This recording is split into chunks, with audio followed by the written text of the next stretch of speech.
it is highly immersive by virtue of it being, right on your eyes, and that's all that you can see. It is incredibly immersive. And what's really interesting about the brain, which I learned as a student, and sort of led to this idea, was that the brain really just believes what it sees. So if you put it in front of the ocean and you convince it, you stay there for enough time, 15 or 30 minutes, you can sort of convince your brain that it's really at the beach. And so it's going to begin relaxing and unwinding as if you were there.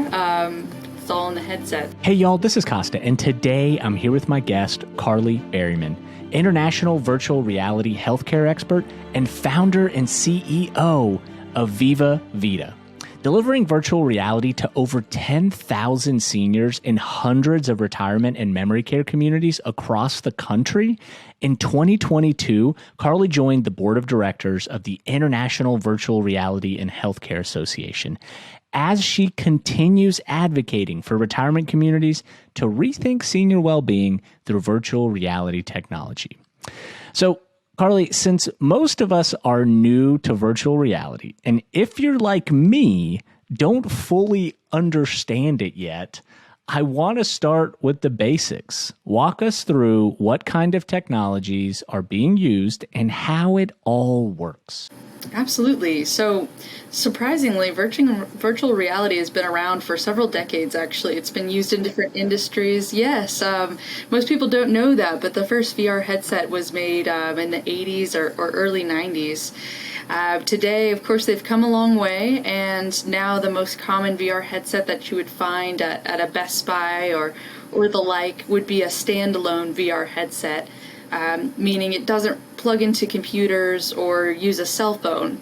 Instead, most VR headsets you'll find actually have their own CPU, their own computer, and basically this small computer sort of rests on your face and projects through screens made for your eyes a virtual environment. So you could really be talking about any sort of virtual environment, whether it's a video of a location like your childhood home or Paris, France, or it might be something like a game or an interactive exercise workout. There are really many things you can do in VR. Let's talk about how VR integrates into the senior care industry. And obviously we can't do that without talking about Viva Vita, your company.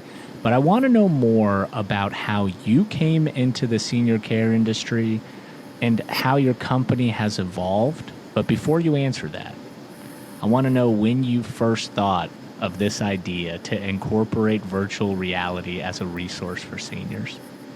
Oh, wow.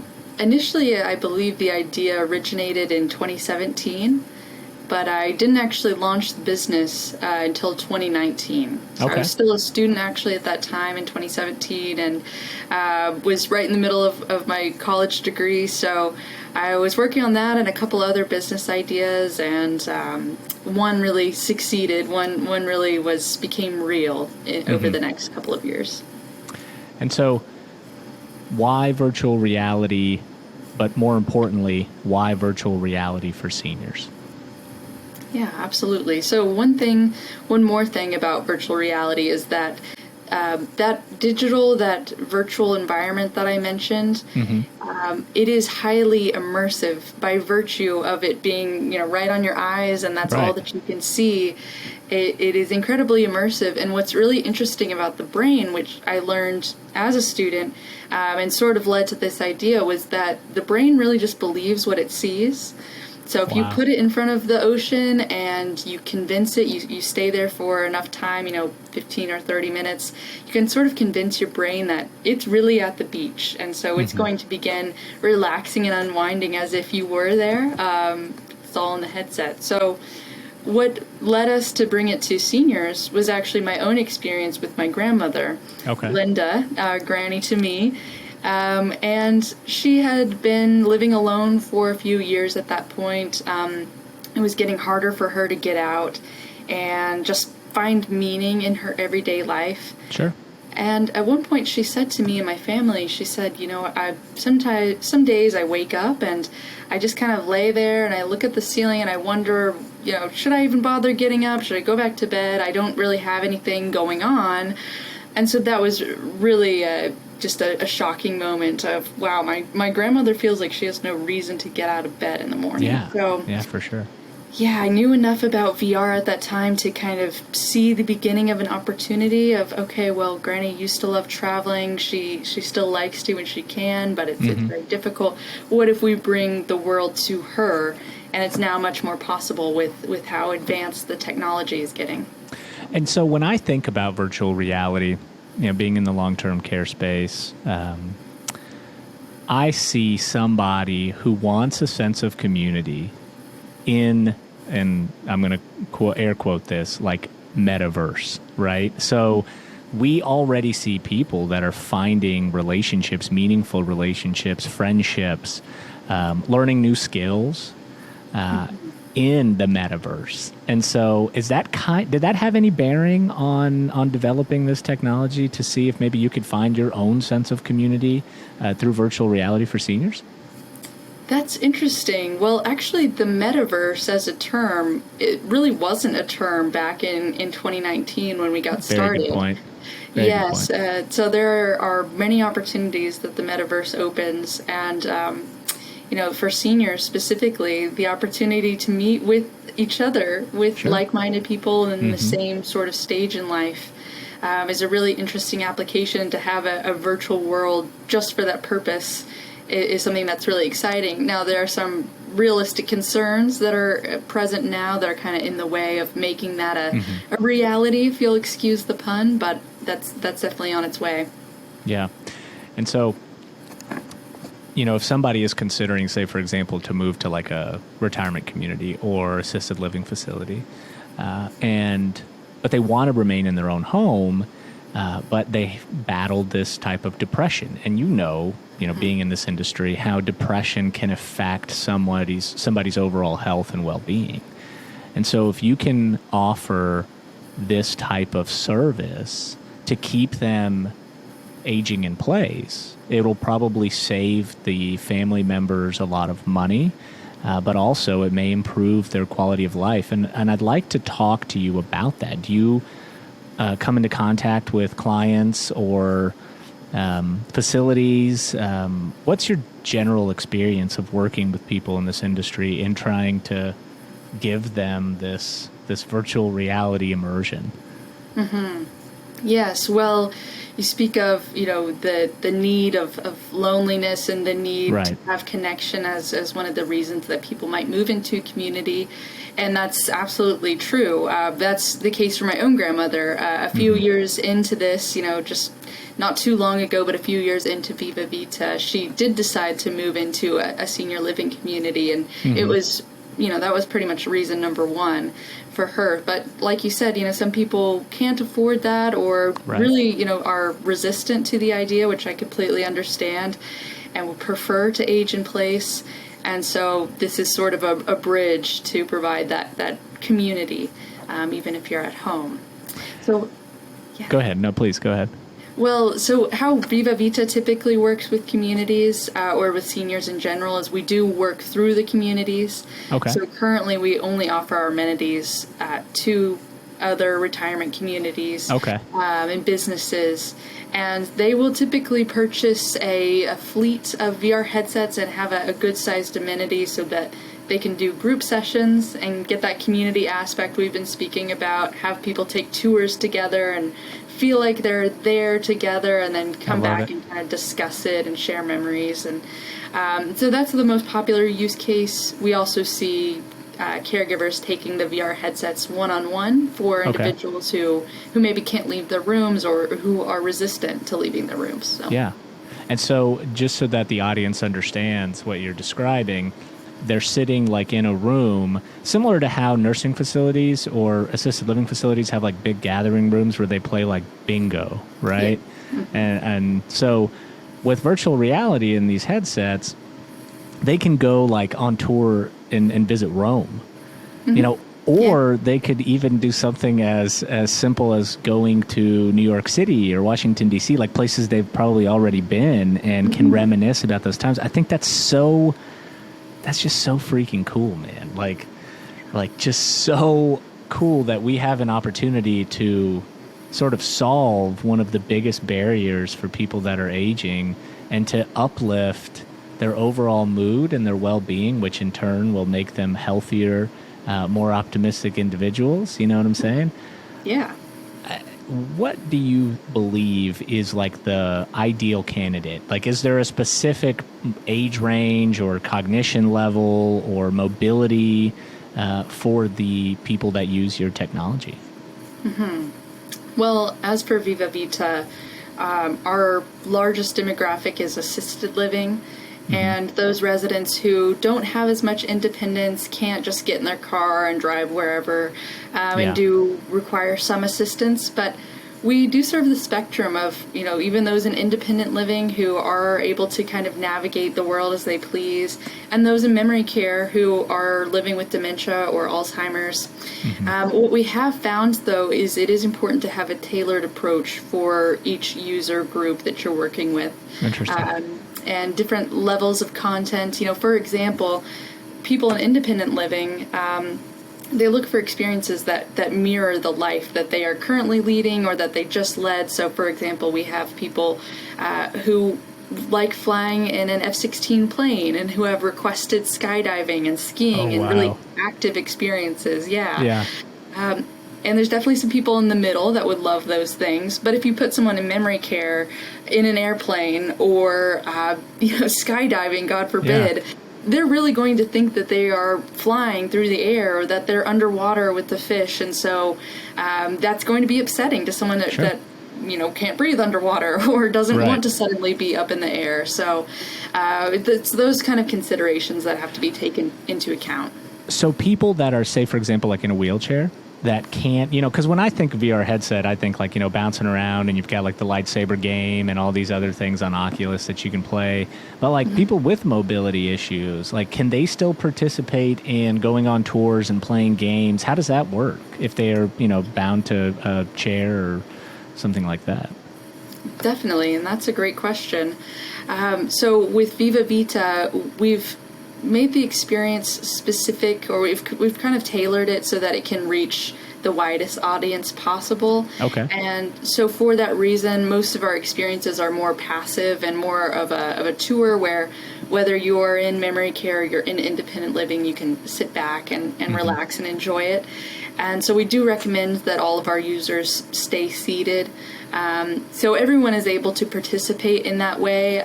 We do find that there's a small percentage of users who, maybe about 5%, who will feel nauseous or dizzy and just don't take very well to VR. So that's really what we look out for more than anything. Okay, interesting. And so I want to talk about your starter kits and kind of what is in them. But I am curious. So have you ever thought about going direct to consumer instead of selling to facilities? Yes, and it's something that we really would like to do and hope to do soon. Yeah. We do hear from individuals at home, whether it's the senior themselves or someone looking to purchase it for their spouse or grandparent. We hear from those folks almost daily, so we're really hoping to move into that space. Yeah, and because like I was saying earlier, you can actually achieve aging in place. I mean, think about it like this, okay? Now, I mean, we're going to go off on a rabbit hole, but it'll be a good one. If you have a family member who is, 70, 80 years old that may have a physical disability, that maybe they're recovering from a stroke, right? And so they have like an unsteady gait, they may be at risk of falling. Like at the end of the day, most people who are elderly, from my personal experience, want more quality time with their family. Okay, and so there are things like FaceTime, and there are those types of experiences where you can have interaction, face-to-face interaction with somebody in real time. But imagine, right, if you could incorporate those holidays that, they could immerse themselves through the VR headset, or even if they could, like, I know this is technology for the future, but since we're talking about it, they could follow this individual into their like daily lives, kind of like, you take your you take your mom, or your dad with you to, run errands or whatever it is so that they have some time outside of the home. Imagine if you could do that virtually. And if you can, imagine how much more often you could do that and maintain those relationships on both sides. Absolutely, yes. Yeah, and there are a few really interesting, not just super in the future technology, things that we're considering for the time and for tomorrow. But some examples would be having family members send in their own videos, whether they're 2D or 360, and putting them in the VR headsets for the residents in the community. So a little bit delayed there. But also another one is having the family members be able to join them in the VR experience so that they're doing it together.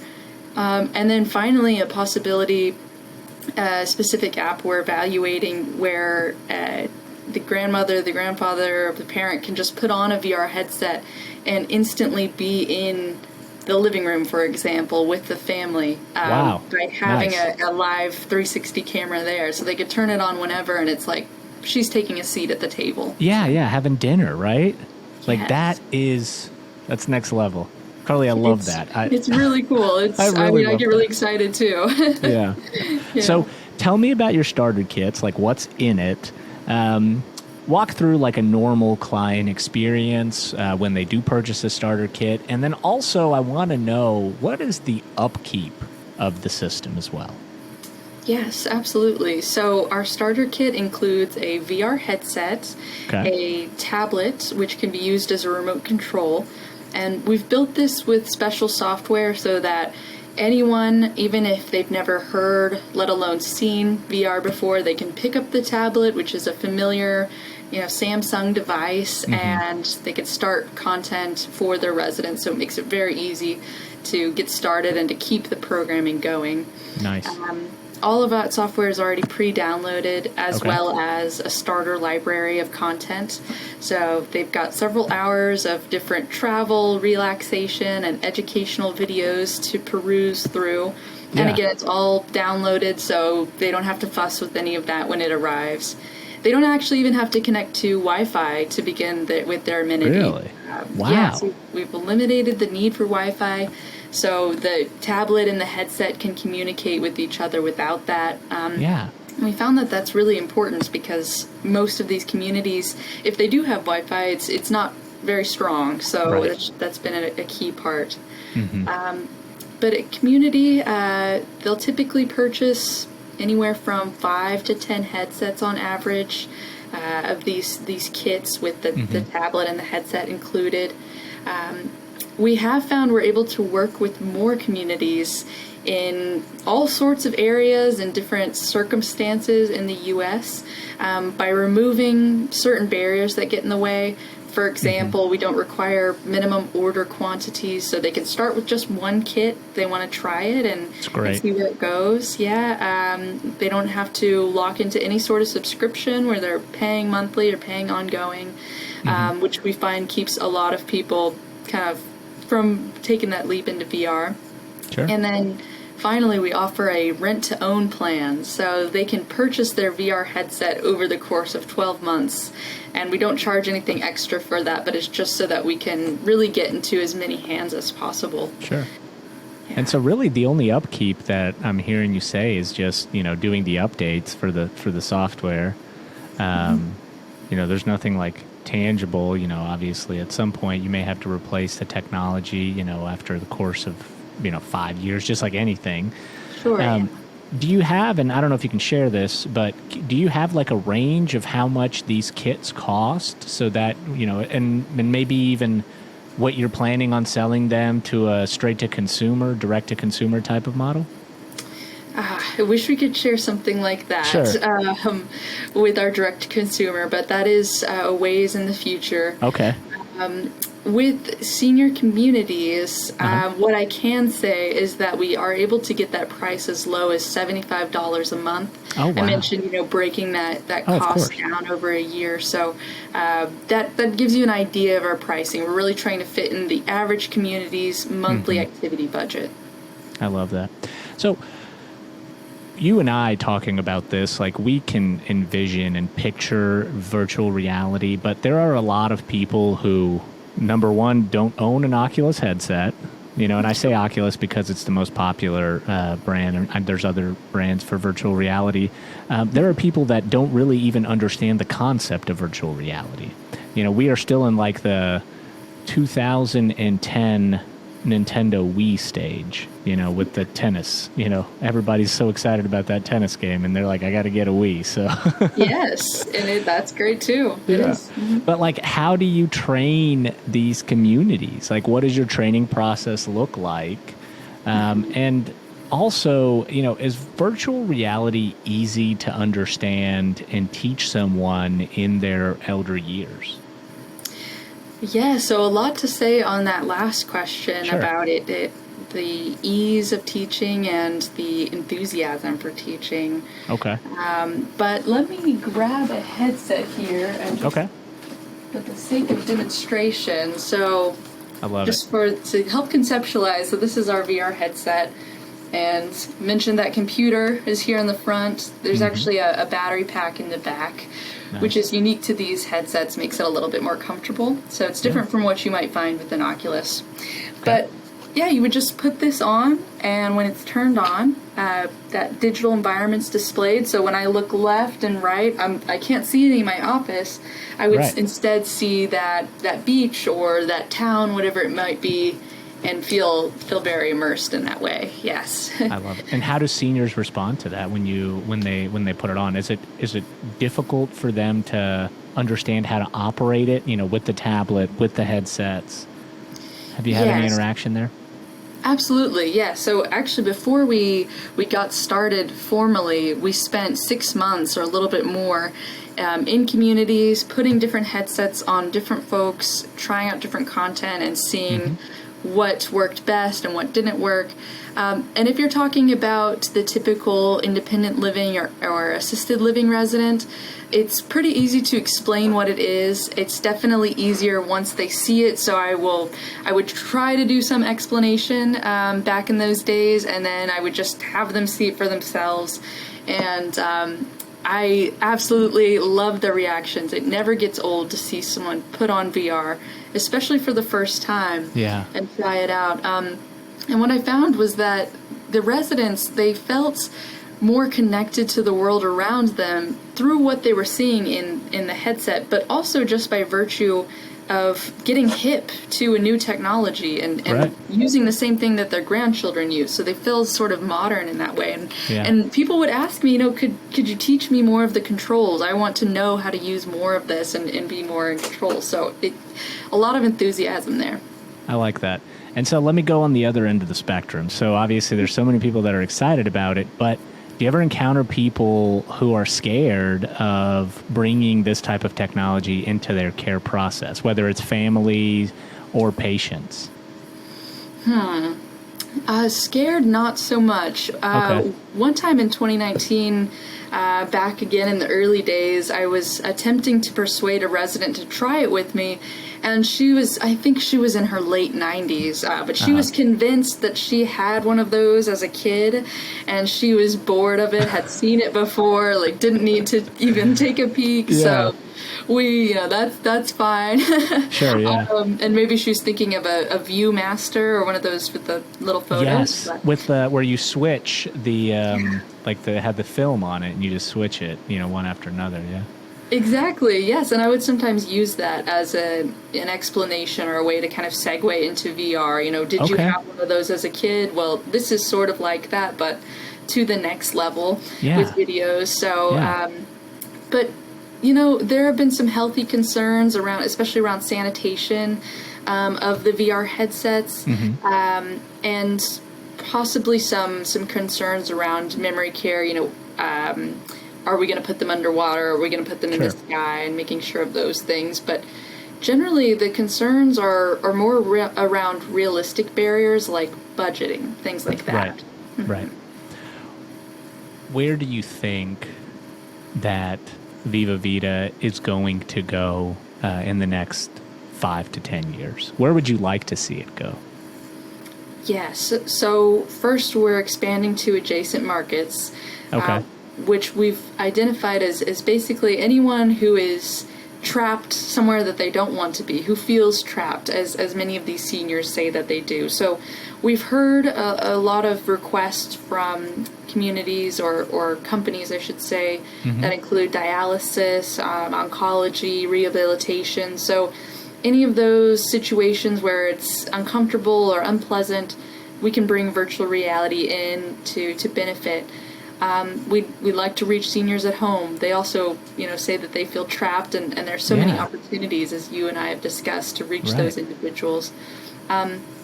So that's kind of in the next 5 to 10 years where we want to be as far as the market.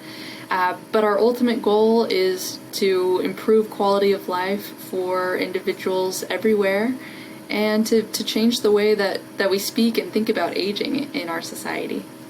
Yeah. Wouldn't it be great if you guys developed like your own world in the metaverse, and, you could actually have like a meeting place, like I don't know, but I don't really do a lot of social media, but like, like the hangout room in the metaverse where people that are elderly, or even people from a specific demographic that, were maybe born in the 50s to 60s and that are from a certain region of the United States, and they have certain interests and likes, and you can have this kind of built out where people can, age in place. And I say that because I'm very passionate about aging in place.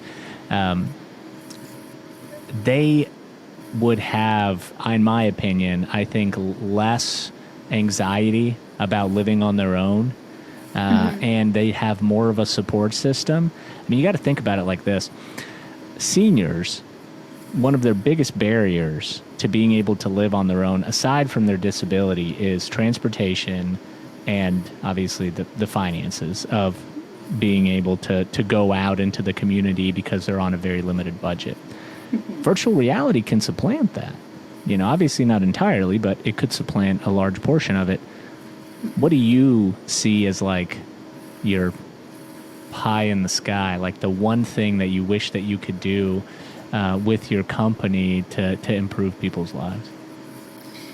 Well, that's a big question, but speaking about all this metaverse, I mean, hopefully that's where you and I will be living when we are seniors. Not living full time, but we'll be enjoying that sort of world where we can go to a virtual world where it's 1950s themed, and Gosh, there are old cars and people dressed in the clothing, or we can go to the 90s and see a concert that we might have attended, something like that.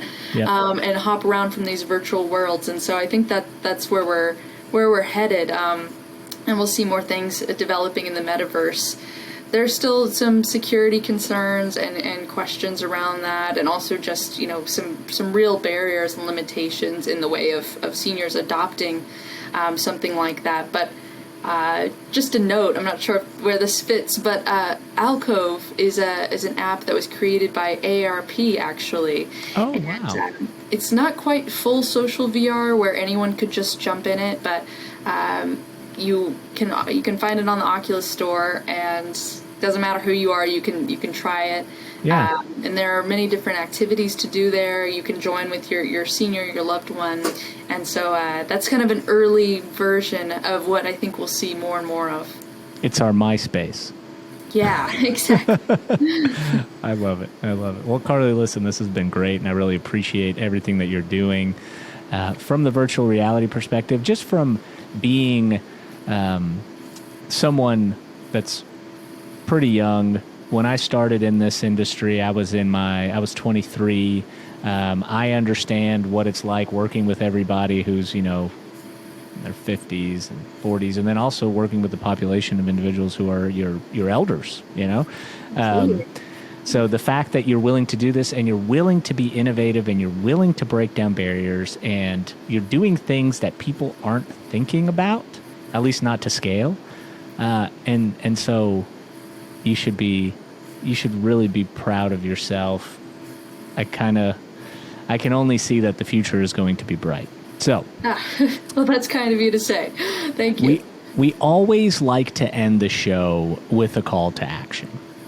What's your best advice for someone entering the long-term care industry as a patient, a caregiver, or an industry professional? Interesting. A patient, caregiver, industry professional. And this is an or an and question? Well, you can answer it for all three. Yeah. Okay. Well, a couple things come to mind. For a new caregiver, especially a family member, I'm sure that it can be overwhelming. I've not been in those shoes actually myself, but I've witnessed it from others, and definitely overwhelming. But you're definitely not alone, and thousands of, if millions of people have been in your shoes before, and there are a multitude of resources available, from local groups and meetups to national resource databases, where you can learn, what's available to you, what tips and tricks have worked for other people, and kind of work to create this normal for you. And for residents, just looking at my own grandmother's experience, it's almost in the same vein of when you move in somewhere, or you move to a new location, get a good lay of the land, especially on what resources, again, are available to you, what activities they might have, so that you can be taking full advantage, getting everything that you're paying for. And if you feel that you're not, try to stand up for yourself where you can, and in a respectful way, so that you can get your way. And again, just speaking from what I've witnessed in my life. So yeah, that's my best advice, I suppose.